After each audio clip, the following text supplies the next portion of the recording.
Hi, it's been a while. Welcome back to the channel. So, before we get into today's video, I've got a couple of, I guess you call it, announcements.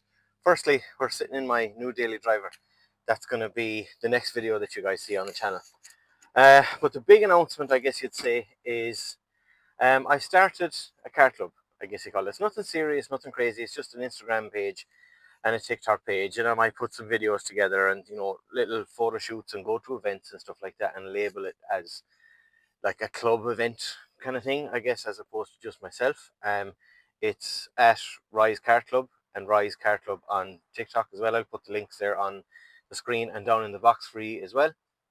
Another announcement is announcement number 3 is I finally got a microphone. So if this sounds good, let me know. If it makes no difference to you, so be it. But I figured they were cheap off Temu, may as well give it a shot.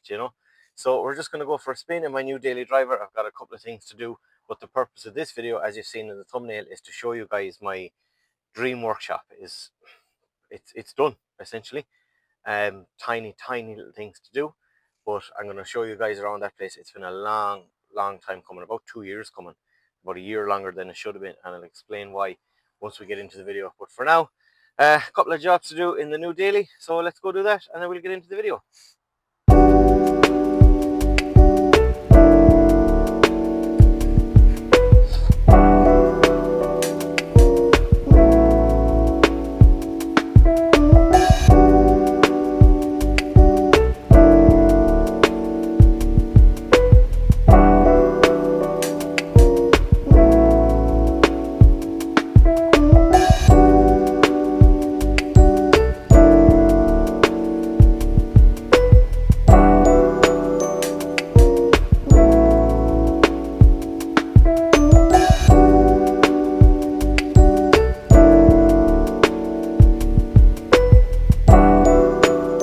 So let's start off with the basics, I guess. We'll go up here, we'll start at the top.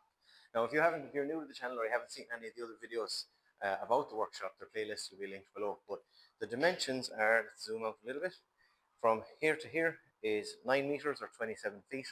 And then from this corner to the far corner is 17 meters. So you could round it up to, say, 30 feet by 50 feet. And then I think it's 4 feet, or sorry, 12 feet tall or something like that. I don't remember the exact dimensions. But the whole place is about 1,500 square foot, 400 and something square meters, or 5 million fathoms, something like that. Just a regular pedestrian door, nothing too crazy.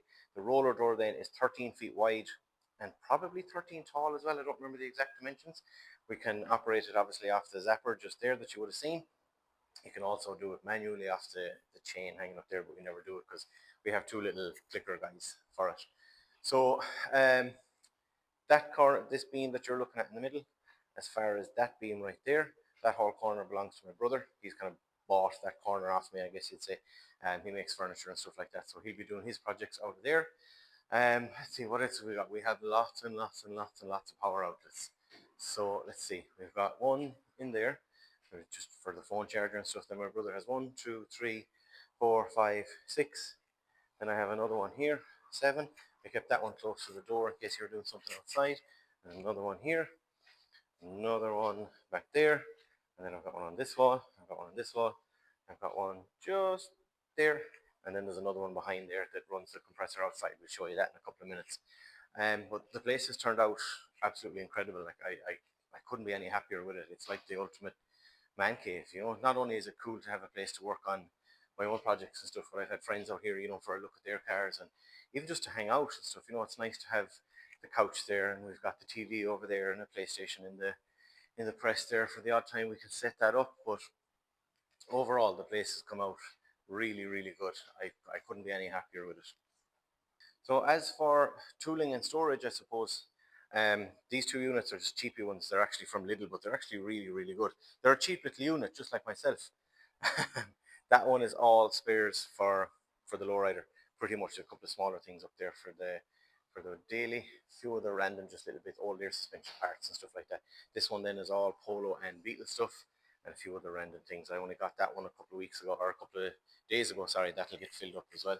The Beetle has its own little corner. I'm very pleased that the Polo and the couch and the Beetle all fit within the confines there, just for space saving, but also it's nice to have the couch facing the TV as well. They're tucked right up against the wall. Luckily, the Beetle has no little mirrors on the passenger side of it. Um, the couch, actually got that off a customer in exchange for a tattoo, so that sits there quite nicely, and it's straight across from the TV. Not that you'd ever really be sitting down watching the TV, but sometimes you never know. And then the Polo has its own little corner, little private place there in the corner. For now, I probably won't be using that for another couple of months, so that just sits there for now. Looks good there. Of course, the reason we've done all of this, white gold sitting right there for now. We've got a little bit of work coming up on the channel for that. We've got a fuel tank to replace and a couple of other little things like that. What else have we got going on? Obviously my welder, cheapy little eBay welder. I don't think you can even get that one anymore. The link doesn't work on eBay anymore. Or at least not the last time I checked anyway. Of course, the lift is Phoenix 4-ton lift from, what do they call it? It says it over here. The name of the company. Oh yeah, the name of the company in Roscommon, PJ Fallon and Sons. They're really, really good. It was not expensive for what it is, but it's expensive if you're spending that kind of money, if that makes sense. But I mean, for something that just makes even the smallest of jobs so convenient, it's worth every single penny. Really, really is. Even just to look under a car and see before you buy it or something. We did that for my brother. He bought his first car and we had a look underneath it. Just the convenience is absolutely fantastic. So that was worth every single penny.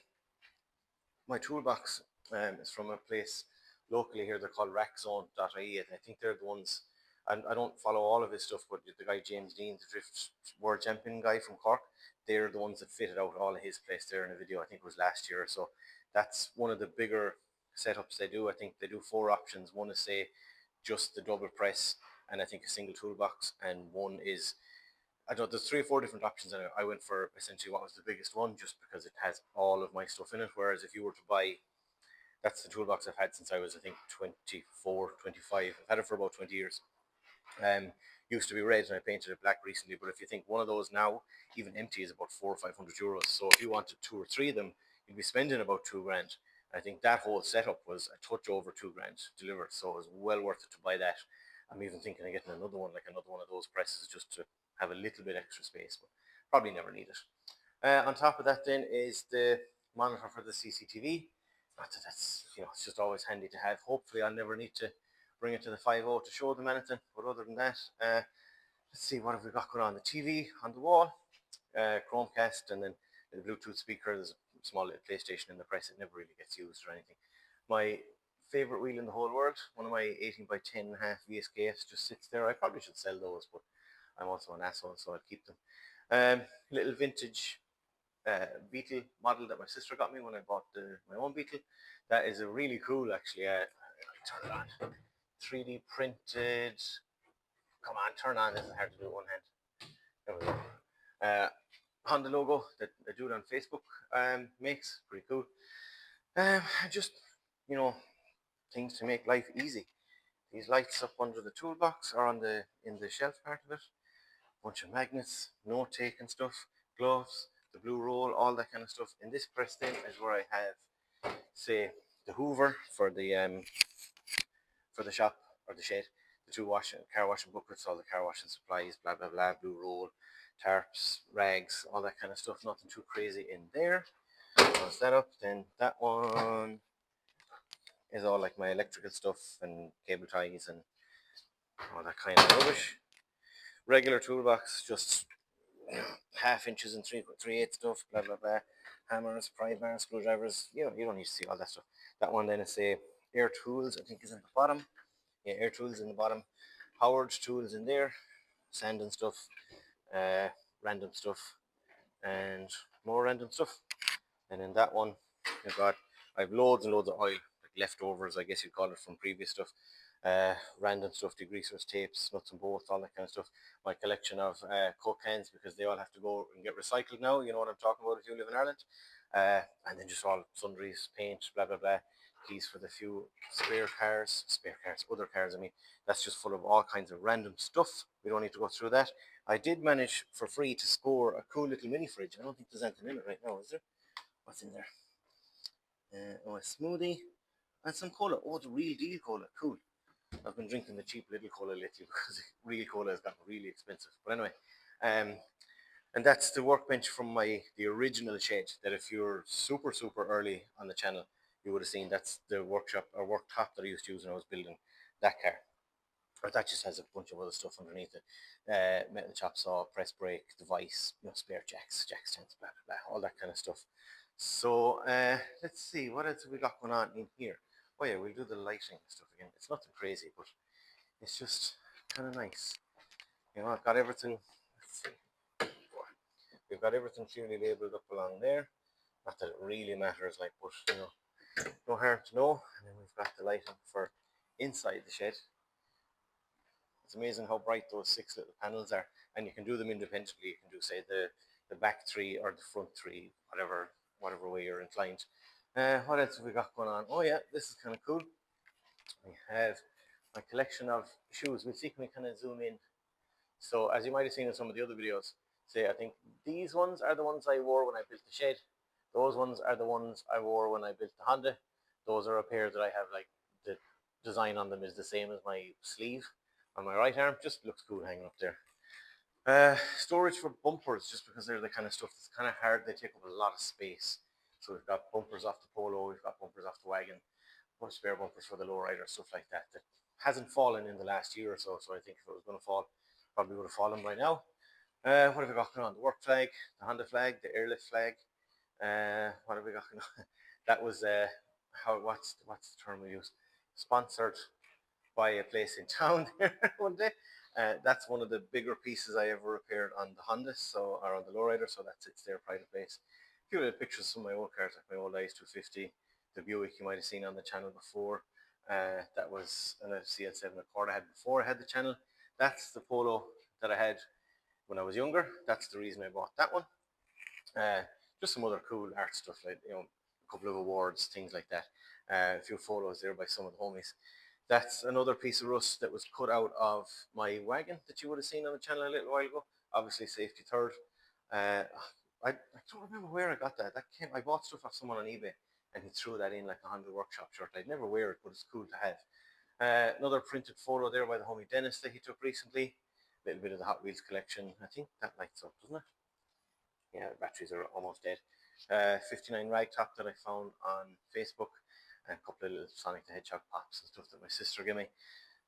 Little the dead couple photo. I love that kind of stuff. I should probably actually take that from there and put it over there or something. The only other thing I might do in here that I've talked about, I think in one video before, I've talked about building like a mezzanine in that corner. Just maybe come out like maybe as far as the plugs there, maybe a little more, and maybe about as far as there, I'd say, and just have like a lifted or an elevated area, put the couch up there and create a bit more storage space down here on the ground. But like realistically, I probably never need it. So I think that's everything in the shed. So if you've been watching the channel, you would have seen a lot recently. There was a lot of stuff gathered there, and there was a lot of stuff gathered all along there, all the spare parts for that. So let's go and show you where all that stuff went to. Oh, actually, I forgot about the compressor. I want to show you this because I'm very proud of this. So in here, you can see a plug right there, and if you notice, it goes into the wall right there where my little pinky is. So let me show you where that goes.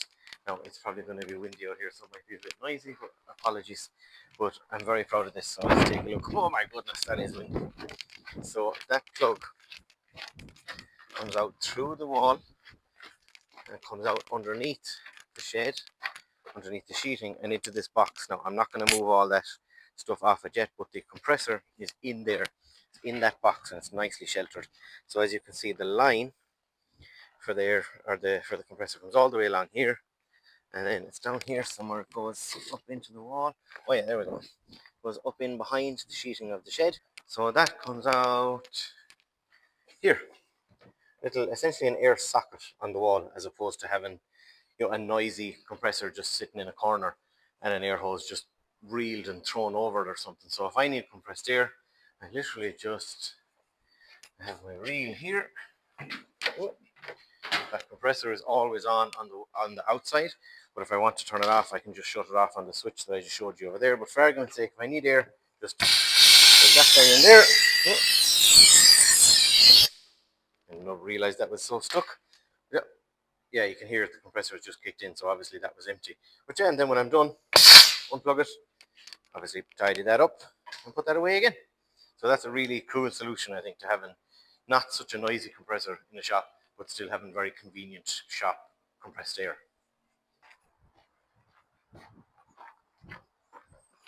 So this is where all of that stuff went.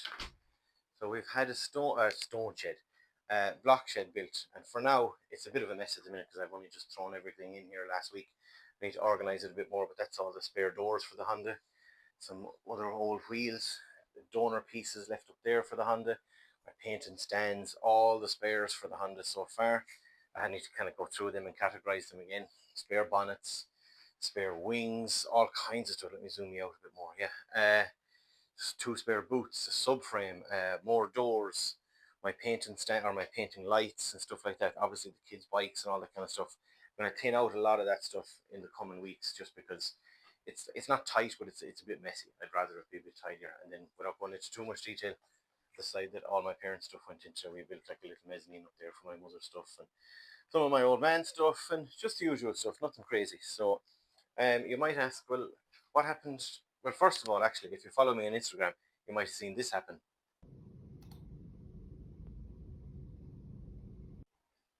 And then a few months later, you might have seen this happen.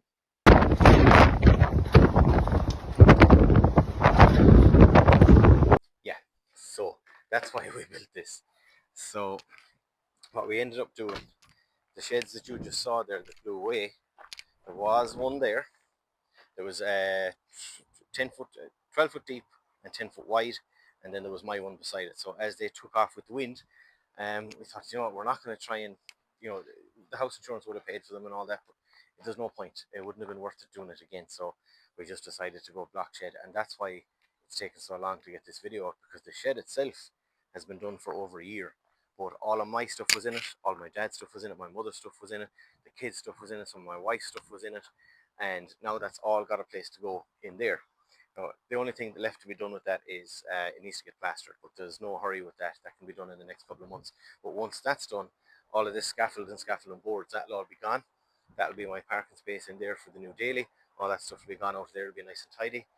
It's nice to have a nice, decent size yard. So, say for example, I had all the cars pulled out here about a week ago. I think this day last week actually, and I had the wagon was sitting there, the lowrider was sitting there, the Beetle was here, the Polo was there, my new daily was over there, and there was plenty of room, loads and loads of room. So it has come together really, really nicely, really, really nicely. It looks a little bit, quite frankly, it looks a little bit bare because I'm so used to having everybody else's stuff in it that it kind of seems weird now, you know. But the only other things that I would ever consider doing with it, like I said, is the mezzanine there. But even that, there's probably no point.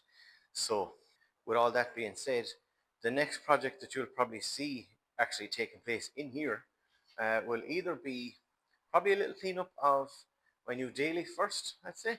Let's turn off these lights. Probably, yeah, probably a cleanup of the new daily and an inspection underneath, because I haven't looked underneath it properly or at all yet, really, which is always a terrifying prospect. But aside from that, the next big project that'll be long term is going to be this guy right here, my 1970 1200 Beetle. So for now, a quick rundown is it needs floor and a heater channel on that side, so I may as well do both sides. It's not going to be like a beautiful, pristine restoration kind of thing. It's going to be the complete polar opposite of that, kind of patina style. You know, like no door cards, almost no interior, no carpet, none of that kind of stuff. Just real kind of rough looking from the outside, but rebuilt and fresh and really nice underneath, if that makes sense. But that'll all come hopefully over the winter. We might get started at that, or maybe early next year. We'll see. I'll have to sort out see about getting a winch maybe that I can hang from there that I'll be able to take the body off or something like that. But I don't know. Look, we'll worry about all that down the line. But I think for now, that's about it. I just wanted to kind of show around the area, give you a little idea of how the, I guess what you could call the Rise Car Club headquarters has turned out. I'm super happy with it. Thanks for watching, and we'll be back soon.